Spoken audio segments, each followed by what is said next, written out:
जब भी आपको कहीं से पता चलता है कि कोडिंग में बहुत फ्यूचर है, इससे आपका करियर बन जाएगा, तो आप एक्साइटेड हो जाते हो और यूट्यूब पे सर्च करते हो कि कोडिंग कैसे करें, और वहां पर आपको कोडिंग के बारे में समझा भी देता है। लेकिन जब आप कोडिंग स्टार्ट करते हो तो आपको सबसे पहले एक ही चीज समझाया जाएगा, वो है वेरिएबल्स, कि वेरिएबल्स क्या होते हैं। और अगर आप देखने जाओगे तो वो आपको ज्यादा इसके बारे में एक्सप्लेन नहीं करते, वो सीधा कोडिंग स्टार्ट कर देते हैं कि ये वेरिएबल है, इसको ऐसे करते हैं, उसको ऐसे लिखते हैं। और आप सोचते हो कि यार भाई यहाँ पे क्या हो रहा भाई, ये कहाँ फंस गया भाई मैं।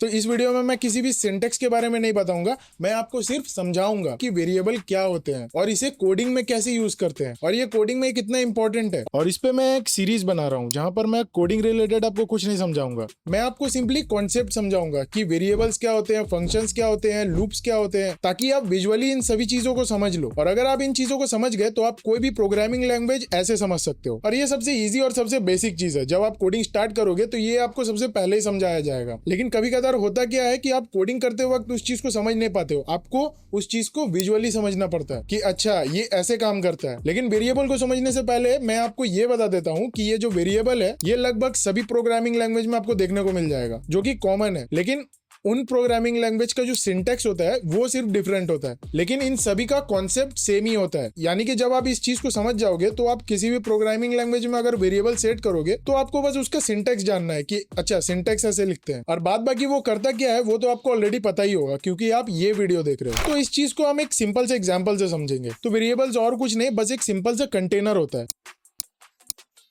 अब ये कंटेनर जो है ये एक फिजिकल कंटेनर नहीं है, आप इसे एक इनविजिबल कंटेनर समझ सकते हो। तब आप इस कंटेनर को क्रिएट करते हो और इस कंटेनर के अंदर में आप क्या क्या डेटा फिल करना चाहते हो वो आप सेट करते हो। ओके, सो हमारे एग्जांपल में हमने एक जूस का गिलास लिया है, तो मान लेते हैं इस गिलास पे ऑरेंज जूस है, ऑरेंज जूस है। अब आप क्या करते हो, उस ऑरेंज जूस को पी लेते हो। अब वो ग्लास खाली है, अब आप क्या करते हो, उस ग्लास पे गन्ने का जूस डाल देते हो। तो आप देखने जाओगे तो ग्लास दोनों ही केस में सेम था, लेकिन उसके अंदर जो जूस था वो बदला है। तो ये जो ग्लास है यही हमारा वेरिएबल है और इसके अंदर जो वैल्यू जाता है वो चेंज होता रहता है। और अगर आप चाहो तो इस चीज को फिक्स ही रहने दे सकते हो, यानी कि एक ही वैल्यू एक कंटेनर में हमेशा के लिए रहने दे सकते हो। तो ये जो ग्लास है ये कोडिंग करते वक्त कंटेनर कैसे बन जाता है और इसके अंदर सब वैल्यूज कैसे सेट होते हैं। अब आप ध्यान से सुनना कि जब आप कोड करोगे यानी कि उस कोड को लिखोगे, अब मैं बताऊंगा कि कोड क्या लिखना है, लेकिन पहले हम कॉन्सेप्ट समझ लेते हैं। तो जब आप कोड लिखते हो तो उस टाइम पे आपका कंप्यूटर आपका कोड रीड नहीं करता है, वो रीड तभी करता है जब आप उस कोड को रन करोगे। तो मान लेते हैं कि आपने पहले लाइन में लिखा कि आपके ग्लास के अंदर ऑरेंज जूस है और उसके बाद वाले लाइन पे आपने लिखा कि आपके ग्लास के अंदर गन्ने का जूस है। तो जब आपका कोड रन होता है तो जो आपका कंप्यूटर है वो आपके कोड को लाइन बाय लाइन रीड करना चालू कर देता है। यानी कि कंप्यूटर ने पहले लाइन पे पढ़ा कि इस पे ऑरेंज जूस है, फिर उसके बाद उसने पढ़ा कि इसमें गन्ने का जूस है। तो कंप्यूटर जो है ये सबसे लेटेस्ट डेटा को अपने पास रखता है, यानी कि करेंटली अभी ग्लास में क्या रखा है, ये वो नहीं देखता है कि ग्लास में पहले क्या था। तो इसी चीज को वेरिएबल बोलते हैं। तो वेरिएबल क्या होता है, एक कंटेनर ही होता है जिसपे आप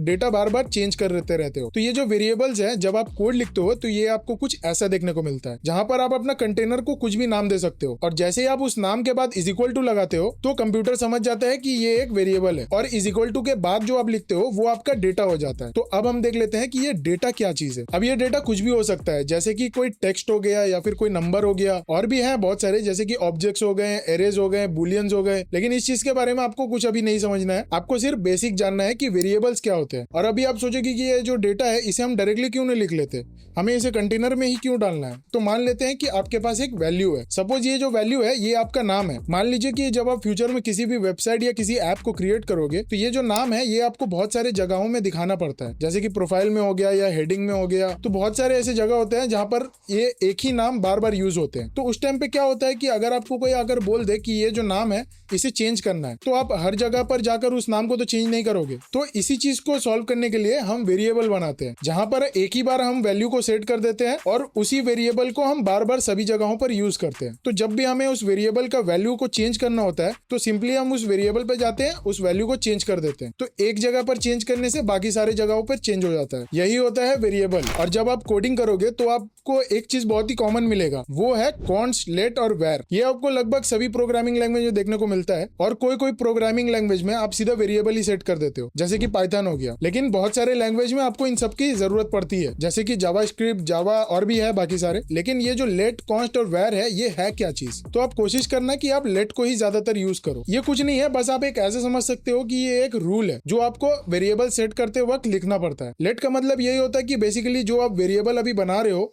और उसके अंदर जो डेटा सेट होगा वो आप फ्यूचर में हो सकता है कि किसी भी तरीके से चेंज कर दो, यानी कि आप उस वेरिएबल का नाम नहीं चेंज कर रहे हो, उसके अंदर का डेटा चेंज कर रहे हो। तो आपका कंप्यूटर समझ जाता है कि हाँ ये वेरिएबल है और इसका डेटा फ्यूचर में चेंज होगा। तो ये जो लेट और वेर है इनको आप लगभग सेम ही मान सकते हो जब तक आप बिगिनर हो। इनके बीच का जो डिफरेंस है उसे समझने के लिए आपको थोड़ा सा कोडिंग और सीखना होगा। तो अभी के लिए आप इन दोनों को सेम ही मान सकते हो, लेकिन अभी के लिए आप इतना समझ सकते हो कि ये जो वेर है ये पहले यूज होता था और अभी भी यूज होता है, लेकिन उतना नहीं। लेकिन ये जो लेट है ये अभी के टाइम पे ज्यादा यूज होता है, और जो कॉन्स्ट है वो इसका पूरा ऑपोजिट है, यानी कि इसके अंदर जो आप डेटा सेट करते हो वो फिक्स्ड रहता है। यानी कि जो हमने एग्जांपल में देखा था कि ग्लास में जो ऑरेंज का जूस है वो खत्म होने के बाद आप उसमें गन्ने का जूस नहीं डाल सकते हो, अब आप उसमें सिर्फ ऑरेंज का जूस ही डाल सकते हो, क्योंकि अब आप उस ग्लास को सेट कर चुके हो कि इसमें सिर्फ ऑरेंज का ही जूस जाएगा। और यही होता है लेट और कॉन्स्ट के बीच में डिफरेंस। तो आप लास्ट में यही सोच रहे होगे कि ये जो कंटेनर है ये सेव कैसे होता है कंप्यूटर में। तो जैसे मैंने आपको बताया कि जब आप कोड को रन करते हो तो आपका कंप्यूटर रीड करना स्टार्ट करता है, तो जब जब वो रीड करेगा उस चीज को तब वो अपने मेमोरी में उस वैल्यू को सेट कर लेगा। यानी कि ये जो वेरिएबल और वैल्यू है ये कंप्यूटर के मेमोरी में सेव हो जाता है। सो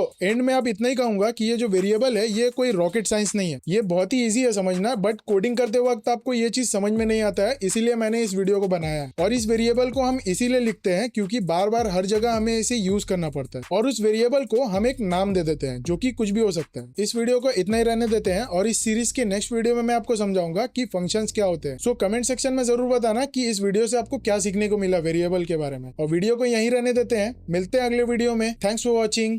जय हिंद।